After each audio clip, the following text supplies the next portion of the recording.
I am not a negative person. I am a very positive, give everyone a chance, give everyone a second chance, a third chance type of person.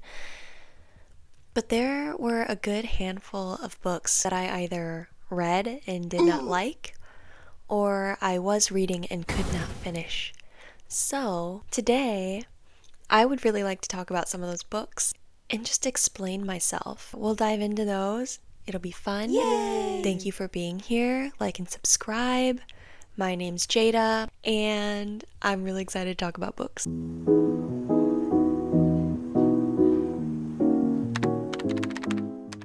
Yeah, so we are starting off pretty strong.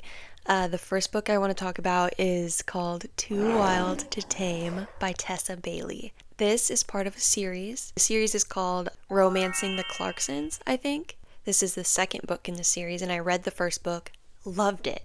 So of course I pick up the second book, right? Oh my gosh, I've never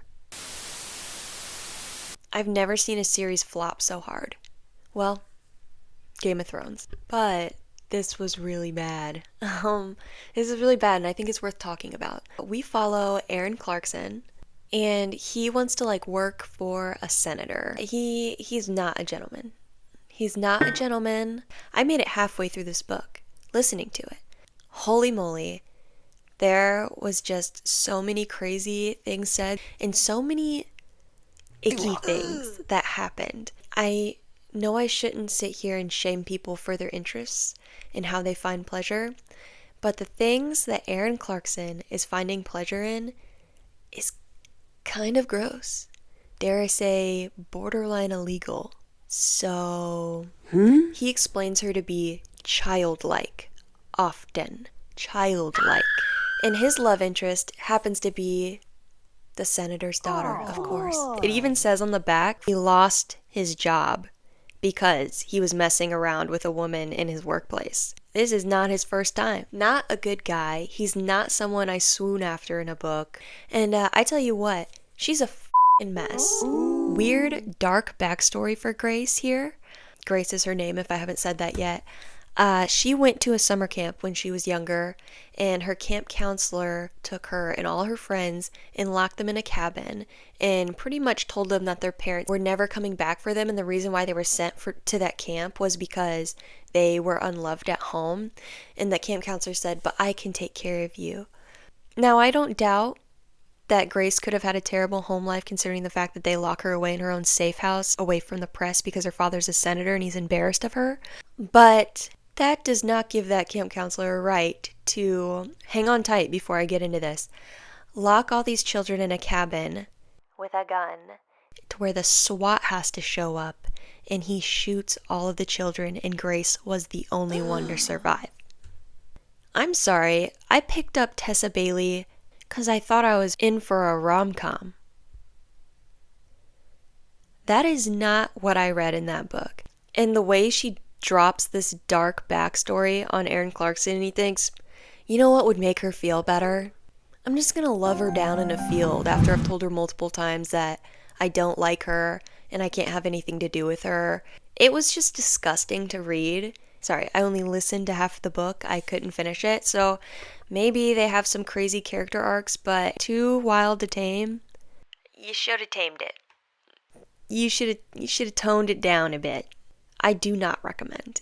Yeah, absolute bummer. Absolute bummer. Oh, also a weird side note here. The book opens up narrated by their dead mother. So why are you here? For one, you're dead. And for two, why are you narrating this book about your son's... We opened up strong with this video. I'm not playing. We're going to tone it down quite a bit though. Thank God. With a very loved book. I feel like I'm going to catch some hate for this. Book Lovers by Emily Henry. We have 3 main characters technically. Nora, the main gal, but she also has her little sister Libby, who's a complete opposite of her, and then Charlie, who's the love interest.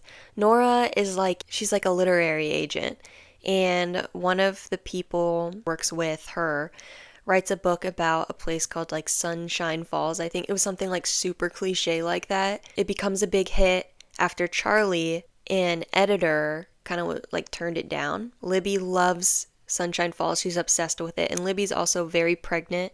She doesn't make as much money as Nora. Nora's like this city girl who's extremely shallow. And it says right off the bat in the beginning, like, Yo, I'm Nora, and I hate pretty much everything that crosses my path if it's not a book. and I liked that idea. I was so excited to read this book. I've heard about Emily Henry. This is so clever, like making unlikable characters be the lead characters. I love that idea. But what I don't like is the lack of character arc, a continuation of just the shallow hatefulness. It's not enjoyable to be around a shallow, hateful person. Why would I do it for 377 pages? Why would I choose to do that? And I did. I finished it all. I was hoping, I was like, surely there's going to be a character arc. No, there wasn't at all. And I did not believe the love story in here either. The only thing I feel like they had in common was that they were closed off and they liked books. And Libby, her pregnant sister, is way in over her head, and she begs Nora to go to Sunshine Falls with her in real life. And so Nora reluctantly says yes. Like she's like, I love my sister, I love my sister. But then when her sister asks her to do anything with her or for her, she's like, Nah. or like she drags her feet and complains the whole time. That was the main character. That's who carried the book. Libby, throughout the entire book, is like begging her to hang out with her and begging her to do these fun things with her. And Nora pretty much lets her down the entire time and just runs off with Charlie, who's somebody she claims to hate. It just didn't do it for me. I don't know how else to say it. And Charlie, he's so forgettable. I know nothing about him other than the fact that he's like a total grump. I have never met book characters that were such wet blankets in my life. Sunshine Falls, all I know is that it was like small town and Nora hated it. And people love this book. People love Emily Henry. This is the one and only book I've ever read by Emily Henry. I do plan to give her another try. Anyways, I'm like, I hate characters that complain about everything, and I make a whole video about like books I didn't like. Powerless by Lauren Roberts. I hated it when I read it. I think I'm just too old. Really long for what it was. And I feel like not a lot really happened. I love medieval times, like knights and princesses, and like I love that idea. Put superpowers in there too. What I didn't understand was the whole like Hunger Games side of things. It was very Hunger Games but medieval superhero. But I think this was, I'm just gonna say, I think this was poorly written. The coolest part about this book was the setting and the love triangle. There is a love triangle in here. Peyton and Kai. Peyton's ordinary, Kai's a prince, and then he's got a brother, I think his name is like Kip, I think. And there becomes like some type of love triangle, but I don't think Peyton's interested in the older brother at all. She says like, he's sweet. But he's over there giving her like, Oh, I love Peyton. She's so cool. and she's like, yeah, you're cool too, Kip. You know what I mean. Next, we have The Sundown Motel by Simone St. James. So this girl, Carly, her aunt disappears in the 80s at this motel while she's working like the night shift. There's a whole bunch of like ghost stories that surround it. Carly goes to try and solve the mystery of her aunt's disappearance. The problem with this book is I feel like they lean so much on like the nostalgia of the 80s that they forget about the plot. Thinking about it, I'm like, why does Carly care about her aunt that disappeared in the 80s? Like, she never met her. She has no attachment to her, really. The ghost stories were lame, cringy, cheesy, whatever you want to call it. Am I scared? Am I entertained? No, I was not. It's up to you. If you want to read this, you can, but I wouldn't recommend it. So, In 5 Years by Rebecca Serrell. So, the main character, her name's Danny. She has her entire life, like, freaking set, dude. She is so set. She just got a promotion at work. Her boyfriend just proposed to her, and she said yes. And she falls asleep that night and spends 1 hour in her life 5 years from then. She only spends an hour in that life. Different ring on her finger, different man in her bed. When she wakes up, she's extremely shook. She's so shook, in fact, that she is willing to self-destruct the entire book.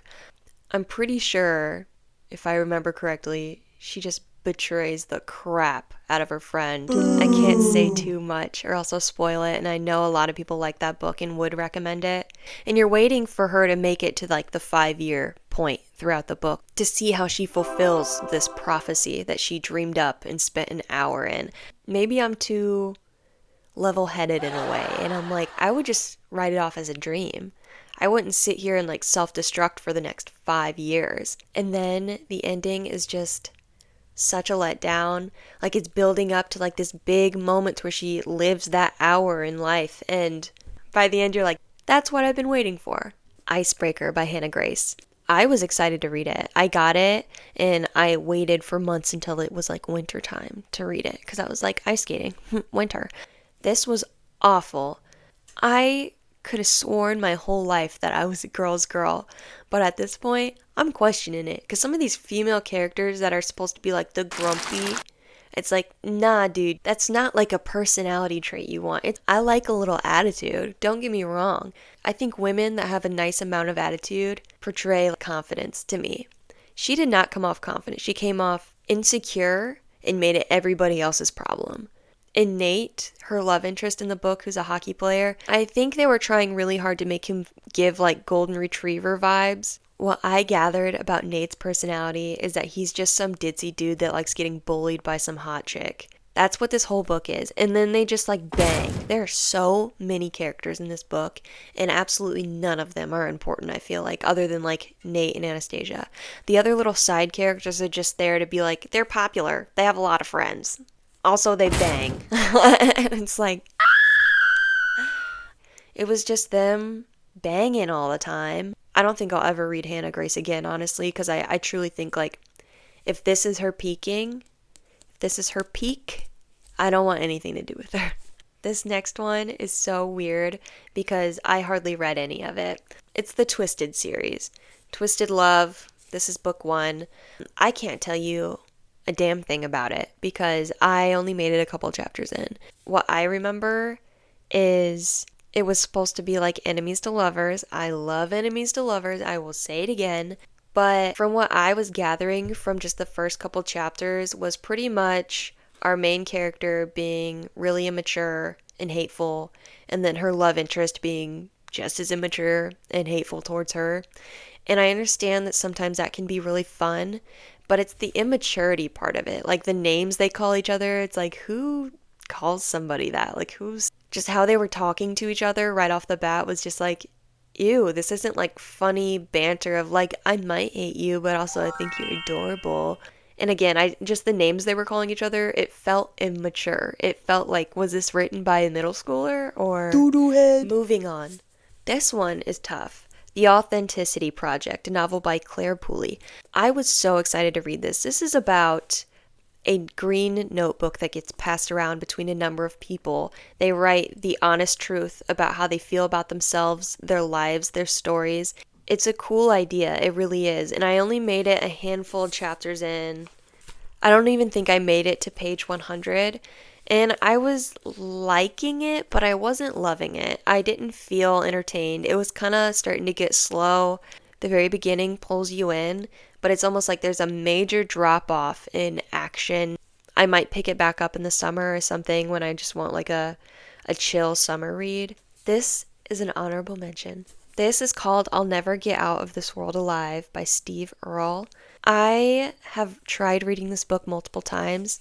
The only problem is I was probably in high school, middle school even. I could just never finish it. I found it to be slow. But I think if I tried reading it now, as a 25-year-old adult, I think that I might really enjoy it actually. I'm gonna read the inside here. Doc Embersole lives with the ghost of Hank Williams, not just in the figurative sense, not just because he was one of the last people to see him alive, and not just because he is rumored to have given Hank the final morphine dose that killed him. In 1963, 10 years after Hank's death, Doc himself is racked by addiction. Since he lost his license to practice medicine, his morphine habit isn't as easy to support. So he lives in a rented room in the red light district on the south side of San Antonio, performing abortions and patching up the odd knife or gunshot wound. But when Graciela, a young Mexican immigrant, comes in search of Doc's service, miraculously things begin to happen. Graciela bears a wound on her wrist that never heals, yet she heals others with the touch of her hand. Everyone she meets is transformed for the better, except maybe for Hank's angry ghost, who isn't at all pleased to see Doc doing well. Now, from what I remember about this book, and like I said, I think I tried reading it for the first time in between like 8th and ninth grade that summer. I remember reading about like his drug addiction, like abortion, and I just feel like I didn't understand a lot about that at the time. You know, I don't want to get political or anything on this. That's not what I'm trying to do. But I will say, I don't think I grasped the weight of it then. But I remember Hank the ghost, and I was trying to figure out whether or not he was just tripping. You know what I mean? Was he tripping, or is the ghost like actually there? I remember feeling frustrated with the fact that I couldn't decipher which one was which. But now, as an adult, I think if I were to try and pick this up again, which I definitely will, just reading that little part there makes me really excited to read it again, actually. But as an adult now, I think I just realize the entertainment in that. The entertainment of not really knowing if you can trust the narrator, not really knowing if any of these people are good guys or bad guys, and just what is up with the whimsicalness that's happening in this book. But I didn't finish it. I'm excited to like try and read it again. Yeah, those are all the books that I either couldn't finish or I did finish and Absolutely despise. like I said, I'm a pretty positive person. I push through a lot before I give in to something, and some of these books I just could not bear to finish. And yeah, I will be doing a video about my favorite books, books that I've read and loved and will never forget, because I have to balance out the negative. Thanks for watching. Thank you for being here. Like and subscribe. I'll see you in the next video.